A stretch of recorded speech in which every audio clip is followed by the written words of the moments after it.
Triangles. तो this is the new theorem, theorem 6.6। ये कहती है हमें कि the ratio of the areas of two similar triangles if A B C and P Q R be two similar triangles, ठीक है, then अगर ये सिमिलर हैं तो इनके एरियाज जो है उनकी रेशो, ठीक है, is equal to the square of the ratio of the corresponding sides A B का स्केयर ओवर पी क्यू का स्केयर। ये हमने टू प्रूव, हमने क्या करना है, गिवन है हमारे पास A B C and P Q R be the similar triangles, हमने टू प्रूव करना है कि area of A B C over area of P Q R is equal to the corresponding sides A B square upon P Q square is equal to A C square upon P R square is equal to B C square upon Q R square. तो ये बता रहा है कि the ratio of the square of the ratio of the corresponding side, ratio of the areas of similar triangle, ये areas की similar triangles की ratio है। रेशियो का मीन्स होता है डिवाइड करना, तो हमने डिवाइड कर दिया और उसकी जो है साइड्स की कॉरस्पॉन्डिंग साइड, ये वाली साइड को इसके साथ, ये वाली को इसके साथ, नीचे वाली को नीचे के साथ, इनके स्केयर की रेशो लेनी है। वैसे पहले नॉर्मल रेशो लेते थे, तो ये अब स्केयर की रेशो लेनी है। एरियाज में स्केयर की रेशो होती है। चलो एनी हो, तो ये हमने एक कंस्ट्रक्शन में क्या काम किया, कंस्ट्रक्शन में हमने किया है A M is perpendicular on B C and P N is perpendicular upon Q R. ये दो हमने काम रेशो में कंस्ट्रक्शन में कर दिए हैं, ठीक है जी।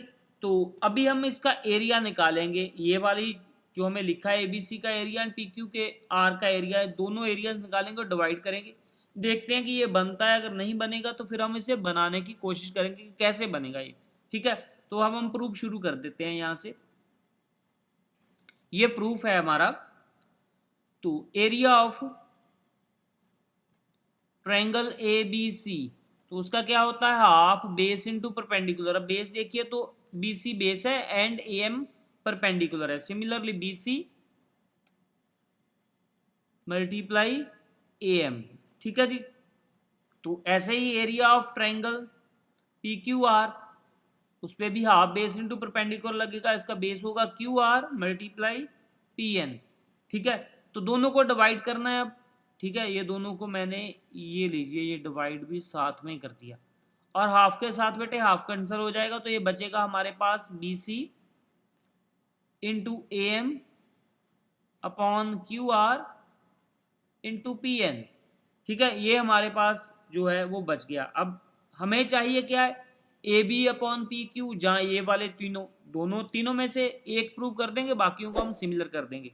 तो यहाँ पे तो ना ए बी दिख रहा है ना पी क्यू दिख रहा है, कुछ भी नहीं दिख रहा है। यहाँ पे बी सी दिख रहा है, ठीक है, बी सी, चलो बी सी वाला ले लेते हैं, B C upon Q R, यही बन जाए, ठीक है। बी सी दिख रहा है, क्यू आर भी दिख रहा है, यहाँ पे ए एम दिख रहा है, एक ए एम पी एन, तो ये तो हमारे पास कोई बात नहीं हुई, ए एम पी एम तो कोई बात नहीं हुई, ठीक है। तो इसके लिए हम इसको, इन ट्रायंगल्स को जो सिमिलर है हमारे पास, सिमिलैरिटी की कंडीशंस लगाएंगे हम। नाउ इन ट्रायंगल,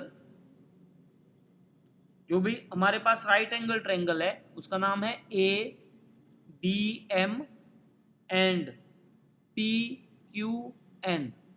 तो ये दोनों ट्रायंगल्स हमने A B M and P Q N ले लिए, ए इधर वाली, ये वाली, ठीक है, और ये इधर वाली, ठीक है। ये दोनों ट्रायंगल्स हमने लेनी है। अब इसमें सिमिलैरिटी की कंडीशन क्या है कि ए बी पी एम तो है ही, ठीक है। इसमें एक 90 का एंगल है, M is equal to N and B is equal to Q, because ये पहले से सिमिलर हैं, दोनों ट्रायंगल सिमिलर हैं और इसकी कंडीशन लगेगी। तो B is equal to Q, angle B is equal to Q, क्यों है, A B C, triangle A B C is similar to P Q R. तो एबीसी ट्रायंगल जो है वो पी क्यू आर के सिमिलर है, इसलिए ये है। अभी दूसरा है हमारे पास angle N is equal to M, ठीक है, angle M is equal to N 90 degree construction, ये हमने कंस्ट्रक्शन में उसको 90 डिग्री लेके चले हैं। ये दोनों एंगल हमारे पास हो गए by angle angle. Similarity, triangle जो भी हमने ली थी A B M is similar to triangle P Q N. तो अब दो ट्रायंगल्स हमारे पास सिमिलर होगी, A B M and P Q N. यहां पे बना देते हैं हम ए बी एम, एम पे राइट एंगल है, ए बी, एन पे राइट एंगल है, ठीक है। ऊपर से देख लेते हैं एक बार कैसे, ऊपर वाला कौन सा है, ऊपर वाला फेस ए एंड पी है, ठीक है, ए एंड पी है। यहाँ पे ए लिखेंगे, यहाँ पे पी लिखेंगे, ठीक है। ये A B M M P Q N. अब हम सिमिलैरिटी की कंडीशन लगा देंगे जो हमें आती है, तो वो क्या है, A B upon P Q is equal to A M upon P N is equal to B M upon Q N. अभी हमारे पास बी एम क्यू एन, ये ऊपर जो बनाया था वो क्या था हमारे पास, B C upon Q R, ठीक है।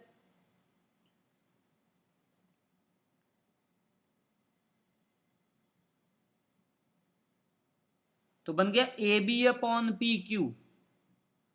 पहला हमारे पास क्या था, A B upon P Q. A B upon P Q हम बनाएंगे, A B upon P Q,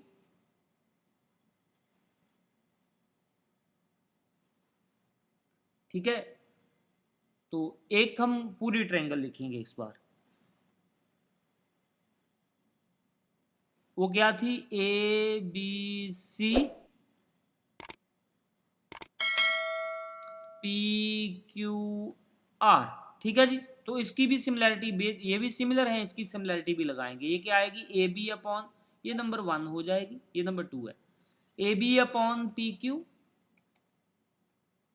B C upon Q R, B C upon Q R, A C upon P R, A B B C A C, ये तीनों sides हमने corresponding लिख ली, ये number 2 है। अभी आप देखिए इसमें, ये A B upon P Q दोनों में है, ठीक है, दोनों में है A B upon P Q. A M upon P N, ये हमारा इसमें है A M upon P N, ये देखिए A M upon P N, ये यहाँ पे है A M upon P N. ये A B upon P Q के इक्वल हुआ, इसको हम नंबर ए डाल देते हैं, दिस इज नंबर ए, ठीक है जी। तो हम लिखेंगे फ्रॉम ए 1 एंड 2, ठीक है। इनसे हमने क्या लिखना है कि A B upon P Q, ये वाला A B upon P Q, B C upon Q R को हम A B upon P Q लिख सकते हैं, जब B C upon Q R ही रहने दीजिए तो आपकी इच्छा है। A B upon P Q जो B C upon Q R के भी इक्वल है, ठीक है। यहां से हमने लिखा A B upon P Q multiply.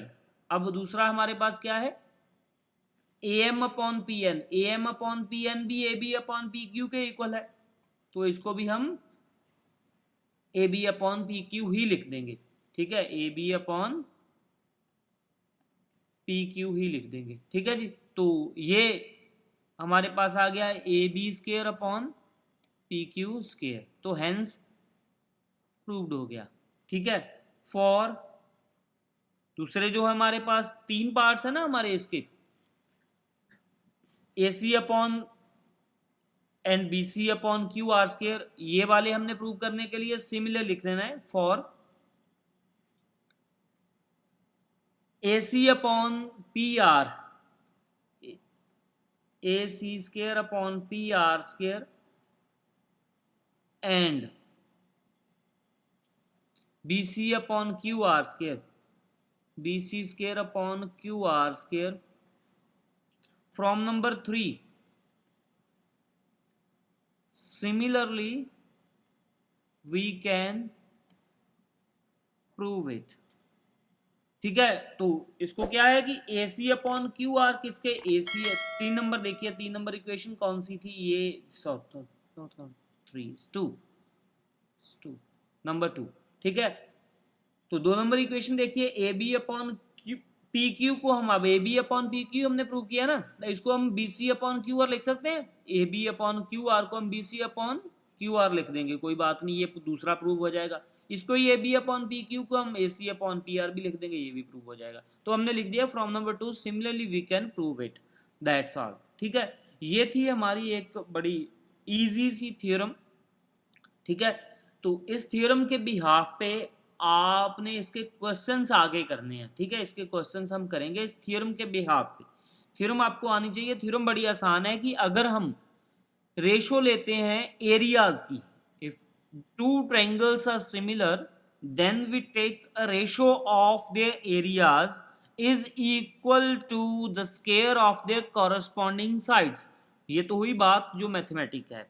तो अभी हम इसको बड़ी इजी वे से समझ लेते हैं कि अगर ये दो ट्रायंगल्स सिमिलर हैं तो एक का एरिया को दूसरे के एरिया के साथ डिवाइड करेंगे तो उनकी कॉरस्पॉन्डिंग साइड जो है, जो ए बी है, कॉरस्पॉन्डिंग क्या होती है, ये लेफ्ट है तो ये भी लेफ्ट, ये राइट है तो ये भी राइट, ये बॉटम है तो ये भी बॉटम, नीचे वाली नीचे के साथ, लेफ्ट वाली लेफ्ट के साथ, राइट वाली राइट के साथ, ही इसको कॉरस्पॉन्डिंग बोलते हैं, ठीक है जी। तो ये वाली साइड को हम स्केयर करेंगे, ए बी का स्केयर एंड पी क्यू का स्केयर, इन दोनों को डिवाइड करेंगे तो आंसर इक्वल आएगा, ठीक है। इसकी वैल्यूज इक्वल होंगी, ये आंसर इक्वल ही आएगा because the triangles are similar. Instead of the triangles are similar, अगर ट्रायंगल सिमिलर नहीं है तो आप कुछ भी ऐसा नहीं कर सकते। पहली कंडीशन है if the triangles are similar then the areas of the triangles, the ratio of the areas of the triangle is equal to the ratio of the corresponding sides, ratio of the square of the ratio of the corresponding sides, ठीक है। तो ये वाली हमारी theorem थी। अब हम next lecture में इसके सम करेंगे। आज सिर्फ और सिर्फ एक ही थ्योरम करेंगे बिकॉज इट्स इंपॉर्टेंट थ्योरम। जो पहली थ्योरम बताई थी वो भी इंपॉर्टेंट है, ये दूसरी है, इसके बाद एक थ्योरम और आएगी पाइथागोरस थ्योरम, वो भी हम करेंगे, ठीक है जी। ओके, मिलते हैं नेक्स्ट लेक्चर में, ठीक है। ओके बेटे, गुड लक।